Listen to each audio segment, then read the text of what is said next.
Hello everyone. तो ये हमारी 10 नंबर टेस्ट सीरीज़ है। ये साइंस की है और इसके हमने ओनली 25 क्वेश्चंस देखे थे।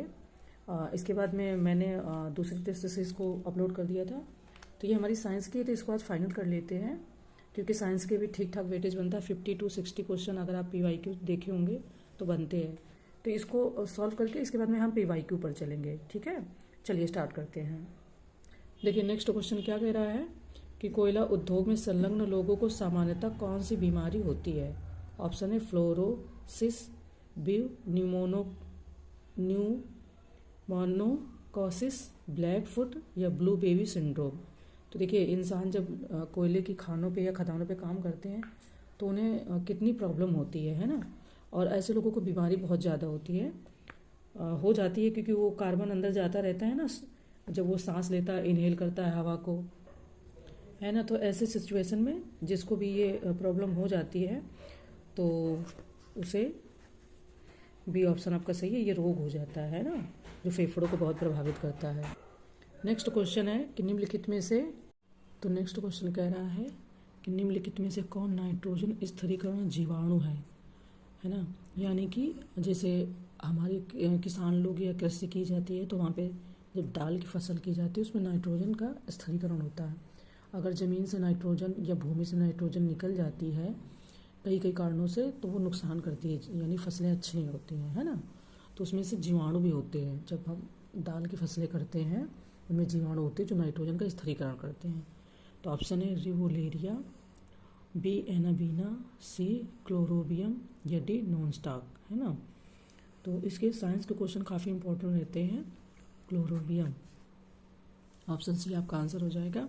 इनको काफ़ी ध्यान से पढ़िएगा क्योंकि खूब क्वेश्चन इसके आते हैं। खूब आते हैं का मतलब ऐसे कुछ इंपॉर्टेंट है जो आते ही आते हैं। ठीक है, IUCN हुआ, मिनामाटा कन्वेंशन हुआ, IPCC की रिपोर्ट हो गई, है ना, और अर्थ समिट हो गया, रियो डी जेनेरियो का सम्मेलन हो गया। ये बहुत इंपॉर्टेंट है, इनको जरूर ध्यान रखिएगा। ठीक है, नेक्स्ट क्वेश्चन है कि निम्नलिखित में से कौन दीर्घ तरंग का उदाहरण है। ऑप्शन है पराबैंगनी किरणें, बी माइक्रोवेव्स, सी अवरक्त किरणें या डी इनमें से कोई नहीं। तो देखिए दीर्घ तरंगों के अंतर्गत माइक्रोवेव्स, रडार तथा रेडियो तरंगों को शामिल किया जाता है। तो आपका ऑप्शन बी हो जाएगा, है ना। और एक्सप्लेनेशन आप उसमें पढ़ लीजिएगा आंसर में। पढ़ते जाइए अपने सब्जेक्ट को, बट टेस्ट सीरीज़ को इसलिए देते जाइए ताकि आपको ये पता चले कि सिली मिस्टेक्स कहाँ हो रही हैं, गेस वर्क काम नहीं कर रहा है, कैसे हमें मार्क्स को इम्प्रूव करना है। तो टेस्ट सीरीज बहुत इंपॉर्टेंट हो जाती हैं। ओके, नेक्स्ट है राष्ट्रीय प्रवाल भित्ति अनुसंधान केंद्र अवस्थित है। ऑप्शन है चेन्नई, बी लक्षद्वीप, सी पोर्ट ब्लेयर में या डी कोचीन में, है ना। तो प्रवाल भित्ति, राष्ट्रीय प्रवाल भित्ति अनुसंधान केंद्र, तो ये भी इम्पॉर्टेंट ही जगह है। प्रवालों पर लक्षित अनुसंधान को बढ़ावा देने के लिए भारत सरकार द्वारा पोर्ट ब्लेयर में, है ना, अनुसंधान केंद्र, राष्ट्रीय प्रवाल भित्ति अनुसंधान केंद्र खोला गया है। ओके, नेक्स्ट क्वेश्चन कथन कारण का है। कथन कहता है कि हिमाच्छादित तथा मरु प्रदेश जैव विविधता की दृष्टि से अत्यंत निर्बल हैं। ठीक है, और कारण कह रहा है भूमध्य रेखीय प्रदेश में प्रजाति विविधता और अन्य भौगोलिक प्रदेशों की अपेक्षा अधिक है। तो हमें इनका मिलान करना है कि क्या भूमध्य रेखीय प्रदेश में प्रजाति विविधता अधिक है ना। एक चीज़ समझिए, मैं आपको एक कॉन्सेप्ट बता देती हूँ, जो नए लोग हैं थोड़ी सी चीज़ समझ ले, बाकी आप जियोग्राफी पूरी अगर कहीं पढ़ेंगे पैट कोर्सेज में अपने आप तो समझें। जैसे ये हमारा ग्लोब है, ये हमारी पूरी, इसके अंदर पृथ्वी है, ये बीचों बीच से आपकी विषुवत रेखा जाती है, कर्क मकर भी जाती हैं, और सन हमारा ज़्यादातर बीचों बीच में जब आता है तो इसकी जो सूर्य किरणें जो होती हैं वो यहाँ पे ज़्यादा एब्जॉर्ब होती हैं। तो यहाँ पे इतनी क्षेत्र में जो भी यहाँ पे जो मतलब महाद्वीप पड़ते हैं, महासागर पड़ते हैं, तो जहाँ ज़्यादा, यहाँ पर ज़्यादा सन की किरणें आती हैं। ठीक है, इस तरीके से कुछ मैं ऐसे नॉर्मल बता रही हूँ, जो मैंने कॉन्सेप्ट सीखा है, मेरे को आइडिया भी नहीं होता था। तो सन जब चमकता है तो यहाँ पर उसकी किरणें बहुत आती हैं, और जब आती हैं सीधे पड़ती तो वो एब्जॉर्ब होती हैं, क्योंकि जब सन की किरणें पड़ेंगी तो वो नीचे धरती पर एब्जॉर्ब होंगी ना, भूमध्य सागर हो, महाद्वीप हो, एब्जॉर्ब होंगी तो हीट बढ़ेगी, क्योंकि जहाँ ज़्यादा गर्मी होती है वहाँ हीट बढ़ती है तो पानी का वो होता है वाष्पीकरण होता है, पानी ऊपर जाता है, बादलों का रूप धारण करता है और जब वहाँ से प्रेशर लगता है और हवाएं ठंडी चलती हैं तो मजबूरी में बादलों को पानी नीचे, मतलब जो कॉन्सेप्ट है, मैं तो मोटा मोटा बता रही हूँ, मैं ऐसा बता रही हूँ जैसे कि आपको पहले से पता होगा। जिनको नहीं पता होगा उनको ही बता रही हूँ कि जब सन की किरणें हमारे ज़मीन कह लो, धरती कह लो, महाद्वीप कह लो, महाद्वीप मतलब जो रहने वाली भूमि, और महासागर पानी वाला है ना, तो जो किरणें आती हैं, एब्जॉर्ब होती हैं, तो आप देखते हो ना मई जून में कितनी गर्मी बढ़ जाती है। तो उसी तरीके से ये जो रीजन है, क्षेत्र है, यहाँ साल भर हीट खूब रहती, गर्मी खूब रहती और साल भर बारिश होती रहती। तो जहाँ अक्सर बारिश होती रहेगी तो आप देखोगे ना बारिश में छोटे छोटे कीड़े, छोटे छोटे पौधे, ये सब जल्दी जल्दी पनपते हैं, जल्दी जल्दी बड़े होते हैं। तो ज़्यादा स्पीसीज, ज़्यादा जातियों की चीज़ें, पौधे हों, कीड़े मकोड़े हों, रेप्टाइल्स हो, रेंगने वाले हो, सांप हो, कछुआ हो, इस तरीके के जितनी ज़्यादा जीव जंतु होंगे उतनी ज़्यादा विविधता पाई जाएगी, है ना।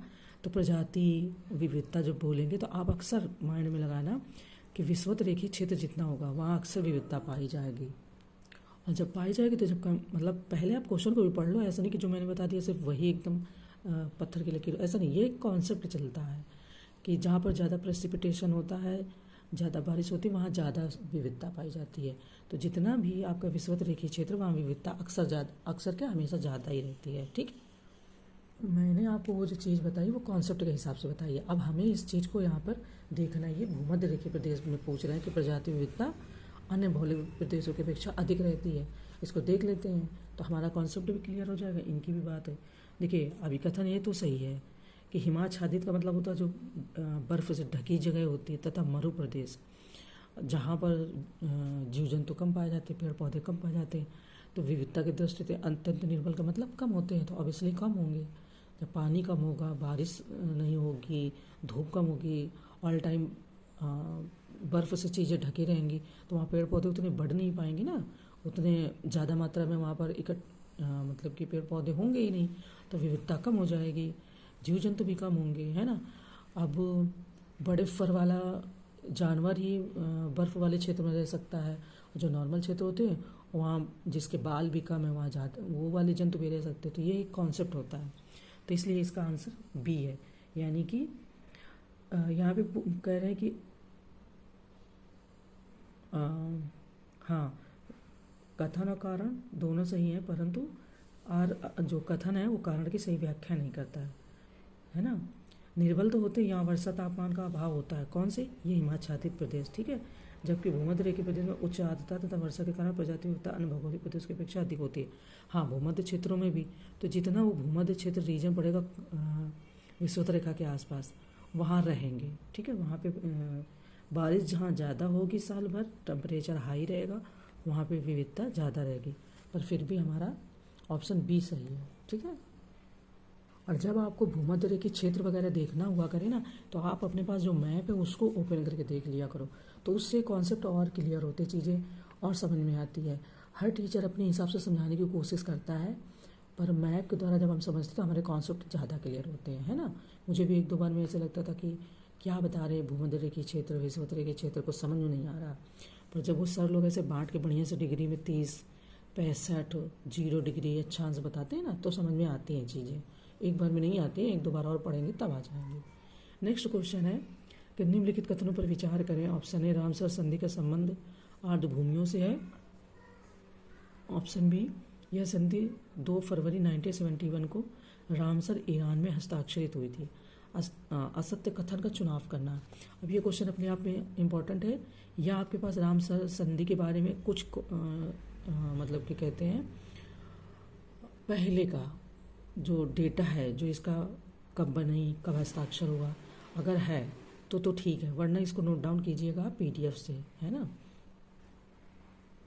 जो बोलते हैं कि स्टैटिक पोर्शन, अगर स्टैटिक पोर्शन पहले से आपके पास है तो आप केवल क्वेश्चन को टैकल कर लेंगे। स्टैटिक पोर्शन नहीं है तो फिर आप नहीं टैकल कर पाओगे। वैसे रामसर संधि का संबंध भी आर्द्र भूमियों से है, और यह 2 फरवरी, मेरे को 2 फरवरी तो नहीं आता, मेरे को ये याद है 1971, तो मैं, पर फिर भी ठीक है, ये भी सही है को रामसर, ये रामसर नाम का एक शहर ईरान में पड़ता है, ठीक है। रामसर नाम की जगह ईरान में पड़ती है, ईरान देश में, तो उसी के नाम पे हस्ताक्षर हुआ था। तो दोनों ऑप्शन ही अपने आप में सही है, पर यहाँ इन्होंने पूछा कि असत्य कथन चुने, तो ना तो पहला असत्य है और ना ही दूसरा असत्य है, ठीक है। नेक्स्ट क्वेश्चन है कि वैकल्पिक परिवहन ईंधन मेथेनॉल के संदर्भ में निम्नलिखित में से कौन सा कथन सही नहीं है। ऑप्शन ए, इसका उत्पादन प्राकृतिक गैस से किया जाता है। ऑप्शन बी, यह बायोडिग्रेडेबल ईंधन नहीं है। ऑप्शन सी, इसे गैसोलीन के साथ मिश्रित किया जाता है। या डी, ये जल में विलीय है। तो मेथेनॉल के बारे में आप देखते ही होंगे, प्रदूषण की वजह से मेथेनॉल को लेकर काफ़ी चीज़ें आती रहती हैं हमारे सामने करंट में। तो मेथेनॉल के संदर्भ में ए, सी तथा डी सही है। ए, सी तथा डी। अब इन्होंने कहा है जबकि बी सही नहीं, ये बायोडिग्रेडेबल ईंधन नहीं है। बायोडिग्रेडेबल का मतलब क्या होता है? इसका मतलब होता है कि मतलब ये नुकसान करता होगा पर्यावरण को, बट ऐसा नहीं है, इसलिए यही कथन असत्य हो जाता। अगर ऐसा हो तो मेथेनॉल को लेकर इतनी बातें ही ना हो, चर्चा ही ना हो, है ना। तभी तो हमारे जो नीति निर्माता हैं, जो पॉलिसी मेकर हैं, वो इन सब चीज़ों को लेके मतलब परेशान होते हैं, नई नई नीतियाँ लाते हैं ताकि पॉल्यूशन भी कम हो और पर्यावरण को नुकसान भी ना हो, है ना। नेक्स्ट क्वेश्चन है कि बाघ संरक्षण पर पहला एशिया मंत्रिस्तरीय सम्मेलन थाईलैंड के हुआ हिन में आयोजित किया गया।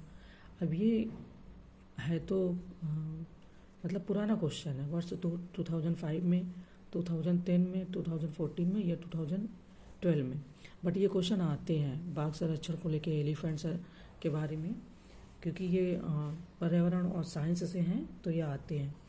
तो ऑप्शन बी, 2010 में पहला एशिया स्तरीय सम्मेलन थाईलैंड में हुआ था, फिर 12 में, 2 साल बाद भूटान में, फिर 16 में भारत में, फिर जनवरी 2022 में मलेशिया में, है ना। चलिए नेक्स्ट क्वेश्चन देखते हैं। नेक्स्ट क्वेश्चन कह रहे हैं कि निम्नलिखित में से कौन एक द्वितीयक प्रदूषक है? CO2, CO, O3, SO2, है ना। तो द्वितीयक प्रदूषक के बारे में बात हो रही है। ऐसे प्रदूषक जो प्राथमिक वायु प्रदूषकों तथा साधारण वातावरणीय पदार्थों की क्रिया के फलस्वरूप उत्पन्न होते हैं, तो वो द्वितीय प्रदूषक कहलाते हैं। जैसे ओजोन, है ना, O3 ozone, peroxy acetyl nitrate PAN, जबकि वे प्रदूषक जो स्रोत से सीधे वायु में मिलते हैं प्राथमिक प्रदूषक कहलाते हैं, जैसे CO2, CO, SO2, है ना। तो यहाँ पर आपका ये द्वितीय प्रदूषक हो जाएगा। ये जो प्रदूषक होते हैं उनकी अभिक्रिया के द्वारा दोबारा से उत्पन्न होते हैं, है ना, और जो डायरेक्ट पहले ही प्रदूषक होते हैं वो प्राथमिक होते हैं। नेक्स्ट, केंद्रीय प्रदूषण नियंत्रण बोर्ड द्वारा औद्योगिक क्षेत्र में दिन के समय निर्धारित ध्वनि तीव्रता का स्तर कितना है? ये रिपीटेड क्वेश्चन है, ठीक है, और ये आया है, मेरे को बहुत अच्छे से याद है, और PYQ ये पिछले साल के क्वेश्चनों में आपको आराम से मिल जाएगा। तो केंद्रीय प्रदूषण नियंत्रण बोर्ड द्वारा औद्योगिक क्षेत्र में दिन के समय निर्धारित ध्वनि तीव्रता का स्तर 75 dB होना चाहिए, है ना। क्यों? क्योंकि वहाँ पे शोर ज़्यादा होता रहता है, इसलिए 75। एक लिस्ट होती है, जब मैंने पढ़ा था कहीं से, या आप गूगल करोगे ये ध्वनि प्रदूषण ध्वनि तीव्रता की लिस्ट गूगल से, तो वहाँ पर पत्तों के हिलने की लिस्ट देंगे, वाहनों की लिस्ट देंगे कि कितना हो सकती है इसकी वॉइस या आवाज़, ये ध्वनि, है ना। नेक्स्ट क्वेश्चन है कि निम्नलिखित कथनों में से कौन सा से सत्य है? ऑप्शन ए, क्योटो प्रोटोकॉल 16 फरवरी 2022 से प्रभावी हुआ, इम्पॉर्टेंट है। भारत ने अगस्त 2002 में क्योटो प्रोटोकॉल पर हस्ताक्षर किए। ऑप्शन ए सही है, केवल बी सही है, सी पहला और दूसरा सही है, या डी ना तो पहला और ना ही दूसरा, है ना। क्योटो प्रोटोकॉल अपने आप में इम्पॉर्टेंट है। तो और ये किससे संबंधित है? ग्रीन हाउस गैसों के उत्सर्जन पर नियंत्रण से। और जापान के क्योटो शहर में 11 दिसंबर 1997 को क्योटो प्रोटोकॉल स्वीकार किया गया, और भारत ने 2002 में, देखिए क्योटो प्रोटोकॉल आया प्रकाश में 97 में, बट भारत इसको कब एक्सेप्ट करता है? 2002 में, ठीक है। तो भारत के लिए मतलब याद रखना है कि भारत ने हस्ताक्षर किए थे 2002 में, और अंतिम रूप से 16 फरवरी 2005 से प्रभावी हुआ था भारत के अंदर, ठीक है, या इसे लागू किया गया था। तो दोनों ऑप्शन अपने आप में सही है, ओके। आप इन क्वेश्चनों को थोड़ा सीरियस होकर जरूर देखिएगा। अब जैसे मीना माता कन्वेंशन किससे संबंधित है? तो पारिस से संबंधित है। क्योटो प्रोटोकॉल ओजोन से संबंधित है। अभी UNCCDC आएगा, यूनाइटेड नेशंस कन्वेंशन फ्रेमवर्क और डिजर्टिफिकेशन, यूनेप आएगा, ठीक है, IPCC आएगा, बहुत इंपॉर्टेंट है। मैं उनको एक बार डिटेल में ऐसे करवा दूंगी। आई थिंक शायद मैंने उसके पहले उसकी PDF अपने टेलीग्राम चैनल पे स्टार्टिंग में भेजी थी, बट मैं उसको दोबारा से पूरे जो इम्पोर्टेंट कन्वेंशन है और जो आते हैं वो करवा दूंगी, ठीक है। चलिए नेक्स्ट क्वेश्चन क्या है, निम्नलिखित में से कौन सा कथन हरित जलवायु कोष के संबंध में सही नहीं है। ऑप्शन ए, इसकी स्थापना क्योटो में आयोजित जलवायु परिवर्तन सम्मेलन में हुई थी। बी, इसका उद्देश्य पृथ्वी के तापमान को बढ़ने से रोककर उसे 2 डिग्री के महत्तम वृद्धि के नीचे रखना था। डी, ये विकासशील देशों में कार्यक्रमों तथा नीतियों का समर्थन करेगा। यह सभी कथन सत्य हैं, है ना। तो यहाँ पर उन्होंने पहली बात तो पूछा कि सही नहीं है, वो हमें बताना है। अगर सत्य है भी तो सही नहीं। हरित जलवायु कोष की स्थापना कानकुन मैक्सिको में आयोजित COP16 के संदर्भ में हुई थी, है ना, ठीक है। और यह विकासशील देशों में कार्यक्रमों तथा नीतियों का समर्थन करेगा और इसका उद्देश्य पृथ्वी के तापमान को, हाँ, तो नीचे रखना है। उनका भी यही है, नीचे रखना था, ठीक है। बट कानकुन में, ये क्योटो में नहीं, कानकुन में COP16 के संदर्भ में इसकी स्थापना की गई थी, ना कि क्योटो प्रोटोकॉल के। तो ऑप्शन ए अपने आप में गलत हो जाता है, ठीक। नेक्स्ट क्वेश्चन है, अम्ल वर्षा निम्नांकितों द्वारा वायु प्रदूषण के कारण होती है। ऑप्शन है carbon dioxide, B carbon monoxide, C methane, या डी नाइट्रस ऑक्साइड एवं सल्फर ऑक्साइड, ठीक है। अम्ल वर्षा निम्नांकित द्वारा वायु प्रदूषण के कारण होती है। बताइए अम्ल वर्षा कितनी खतरनाक होती है ना। तो यहाँ पर डी, जल वर्षा के साथ अम्ल की अवपत्ति को अम्ल वर्षा करते हैं, और यह जबकि वर्षा का pH मान 4 से कम हो जाता है तो वह जैविक समुदाय के लिए हानिकारक होती है ना, नाइट्रस ऑक्साइड एवं सल्फर ऑक्साइड के कारण, ठीक है। नेक्स्ट क्वेश्चन है कि निम्नलिखित में से कौन सा एक युग में सही सुमेलित नहीं है। ऑप्शन है प्रथम पृथ्वी शिखर सम्मेलन Rio de Janeiro, option B पृथ्वी शिखर सम्मेलन +5 1997, ऑप्शन सी प्रथम विश्व जलवायु सम्मेलन 1979, या डी रियो +20 एजेंडा 21, है ना। तो इसमें से कौन सा सही सम्मिलित नहीं है ये बताना है। तो जो आपका प्रथम पृथ्वी शिखर सम्मेलन है वो 1992 में रियो डी जेनेरियो में हुआ था। क्यों? क्योंकि इसमें टिकाऊ विकास के लिए एक व्यापक कार्य योजना एजेंडा 21 स्वीकृत किया गया था, जबकि रियो 20 का आयोजन 2012 में रियो डी जेनेरियो में हुआ था। तो ऑप्शन डी आपका यहाँ पर ये गलत हो जाता है। जो 21 एजेंडा को स्थापित किया गया था वो 1992 में किया गया था, है ना। तो नेक्स्ट क्वेश्चन देख लेते हैं। देखिए बोल रहे हैं शब्द एरोजेल, ब्लू एयर और फ्रोजन स्मोक कभी कभी इन संदर्भ में देखे जाते हैं। प्रदूषण नियंत्रण, इंसुलेशन, पुरातत्व या कृषि क्षेत्र। तो आपको आंसर मिल ही गया होगा, इंसुलेशन, है ना। भारतीय अंतरिक्ष और अनुसंधान संगठन इसरो ने दुनिया के सबसे हल्की इंसुलेटिंग सामग्री सिलिका एरोजेल विकसित की है, ये उसी के बारे में बात हो रही है। चलिए नेक्स्ट देखते हैं। नेक्स्ट क्वेश्चन है कि निम्नलिखित में से किन बादलों के साथ वर्षा, ओला तथा तड़ी झंझा होने की अधिक संभावना है। ये देखिए है ज्योग्राफी का भी, और इसको इन्होंने इन्वायरमेंट और साइंस से रिलेट कर दिया है ना। ज्योग्राफी में ये बात आपने पढ़ी होगी। ऑप्शन है स्तरीय बादल, बी कपासी वर्षा बादल, सी उच्च कपासी वर्षा बादल, उच्च कपासी बादल, या डी कपासी बादल, है ना। तो ये ज्योग्राफी में कॉन्सेप्ट पढ़ाया जाता है, ये वहीं की बात हो रही है। देखिए जो कपासी वर्षा बादल होते हैं वो अत्यधिक विस्तृत तथा गहरे बादल होते हैं, तो इन्हीं के साथ में तड़ित झंझा के साथ वर्षा होने की संभावना रहती है। क्वेश्चन से दूसरा नेक्स्ट, राष्ट्रीय पर्यावरण शोध संस्थान कहाँ अवस्थित है। राष्ट्रीय पर्यावरण के बारे में जो शोध होता है उसका संस्थान, ऑप्शन है देहरादून, बी नागपुर, सी भोपाल, या डी चेन्नई, है ना। तो राष्ट्रीय पर्यावरण शोध संस्थान, ये भी रिपीटेड क्वेश्चन, नागपुर महाराष्ट्र में स्थित है। नेक्स्ट क्वेश्चन है कि ग्लोबल 500 पुरस्कार किस संस्था द्वारा प्रदान किया जाता है। ऑप्शन है UNEP, सेकंड UNDP, और सी यूनेस्को, या डी FAO, है ना, यानी कि फाओ जिसे बोलते हैं। तो फिलहाल ये UNEP द्वारा दिया जाता है। देखिए ये कितने ही इम्पोर्टेंट क्वेश्चन है, ऐसे खूब बनते हैं। ऑप्शन निम्नलिखित में से कौन सा एक युग में सही सुमेलित नहीं है, यहाँ पर नहीं है पूछ लिया है ना। ऑप्शन है विश्व जल संरक्षण दिवस 22 मार्च, बी विश्व जैव विविधता दिवस 22 मई, सी विश्व वन्य जीव दिवस 1 अक्टूबर, या डी विश्व पर्यावरण संरक्षण दिवस 5 जून, है ना। तो इसमें से सही सुमेलित नहीं है। देखिए यहाँ पर ये कंफ्यूज कर रहे हैं, विश्व पर्यावरण संरक्षण दिवस पूछ रहे हैं, जबकि विश्व पर्यावरण दिवस पड़ता है 5 जून को। संरक्षण जहाँ लग जाएगा वहाँ पर आपका 22 26 नवंबर हो जाएगा, है ना। यही वाला ऑप्शन गलत है। विश्व पर्यावरण दिवस आपको ध्यान रखना 5 जून को, बट विश्व पर्यावरण संरक्षण दिवस वो 5 नवंबर को पड़ता है। ओके, चलिए नेक्स्ट क्वेश्चन है कि कार्बन फुटप्रिंट का आशय है। ऑप्शन ए प्रति व्यक्ति या प्रति औद्योगिक इकाई की कार्बन शोषण की मात्रा, बी किसी क्षेत्र की संपूर्ण जनसंख्या की कार्बन उत्सर्जन की मात्रा, सी प्रति व्यक्ति या प्रति औद्योगिक इकाई की ग्रीन हाउस गैस की उत्सर्जन मात्रा, या डी इनमें से कोई नहीं, है ना। तो कार्बन फुटप्रिंट आपने पढ़ा ही होगा, ये उसी के बारे में पूछ रहे हैं। ऑप्शन सी इसका सही हो जाता है, यानी कि प्रति व्यक्ति या प्रति औद्योगिक इकाई की ग्रीन हाउस गैस की उत्सर्जन मात्रा। ओके, चलिए नेक्स्ट क्वेश्चन देखते हैं।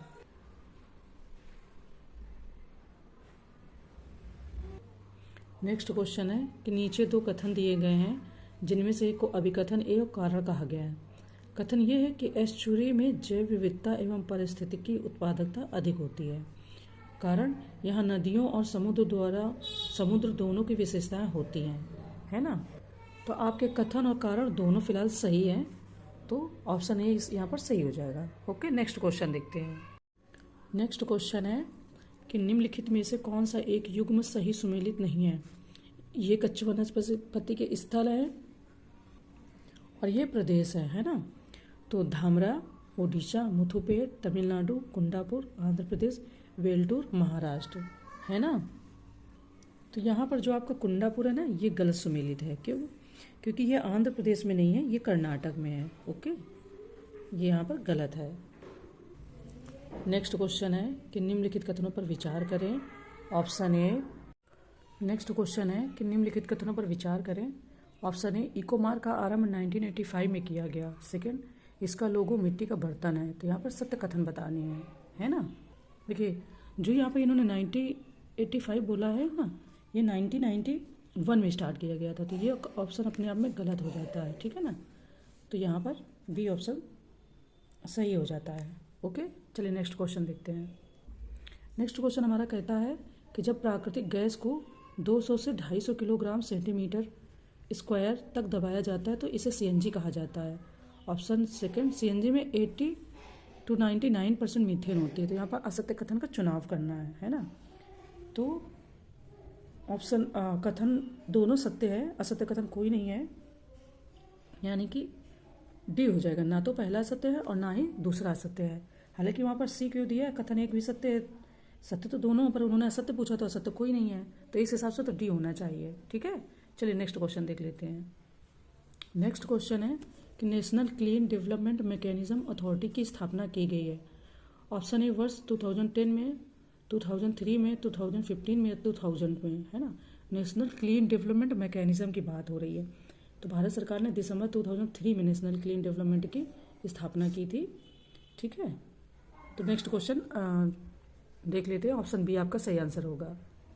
नेक्स्ट क्वेश्चन है कि निम्नलिखित में से कौन उच्च धातु संचयी पौधा है। ब्रासिका जेंसिया, सनफ्लावर, हाइड्रा वर्टिसलेटा या उपरोक्त सभी। उच्च धातु संचयी पौधा, है ना। तो देखिए, प्रश्न अगर दिए गए सभी पौधे उच्च धातु संचयी पौधा है जो कैडमियम, आर्सेनिक, लेड, पारा आदि प्रदूषक भारी धातुओं और धातुओं को अपने अंदर संचित कर लेते हैं और प्रदूषण को कम करते हैं। तो उपरोक्त तो सभी हो जाएंगे। नेक्स्ट क्वेश्चन है कि लघुत्तम वर्धन काल का जीवोम है। Option A, tundra, B, savanna, C, taiga या डी, चैपरेल वांज वन, है ना। देखते हैं इसका नया आंसर क्या हो सकता है। तो जो टुंड्रा हमारी वनस्पति होती है उसका जीवन काल यानी कि बहुत कम होता है, यानी कि जो पेड़ चलते हैं वो 50 दिन से भी कम होता है। और इस बायोम का विस्तार ध्रुवीय क्षेत्रों में पाया जाता है जहाँ वर्ष भर सूर्य तथा सूर्य का प्रकाश का अभाव रहता है, यानी कि वहाँ सूर्य की किरणें बहुत कम जाती हैं। तो टुंड्रा हो जाएगा। Okay, next question. निम्नलिखित कथनों में से कौन सा से सत्य है। ऑप्शन ए, नागोया प्रोटोकॉल 12 अक्टूबर 2012 को प्रभाव में आया। ऑप्शन सेकेंड, यह आनुवांशिक संसाधनों को प्राप्त करने पर उनसे मिले लाभों के समुचित और निष्पक्ष बंटवारे से संबंधित है ना। तो अभी इसके पहले एक जगह क्वेश्चन आया ही था। तो 24 अक्टूबर 2010 को नागोया जापान में संयुक्त राष्ट्र ने जेनेटिक संसाधनों की भागीदारी पर समझौता किया था। तो उसके हिसाब से जापान के शहर के हिसाब से बताया गया है। ऑप्शन बी यानी कि सेकंड सही है। ठीक है, चलिए नेक्स्ट क्वेश्चन देखते हैं।